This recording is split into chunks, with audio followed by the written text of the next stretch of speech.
Prindërimi i butë ka të bëjë me faktin që ti merr në konsiderat ndjenjat dhe emocionet e fëmijës.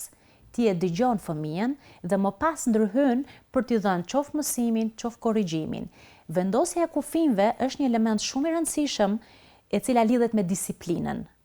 Disiplina si koncept është shumë i ndryshëm nga ndëshkimi dhe ne akoma nuk dim ta bëjmë të dallim siç duhet. Praktën jo në praktik.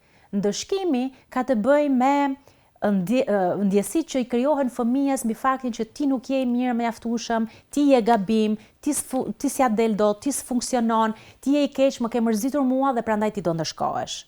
Ndërsa disiplina ka të bëjë me vendosjen e disa kufijve, të cilat janë si ato tabelat në rrugë, kur ne nisemi në një udhëtim dhe ti përgjatë rrugës shikon që ka tabela, këtu ul shpejtësinë, këtu ka një kthes, këtu ec me 30 km/h.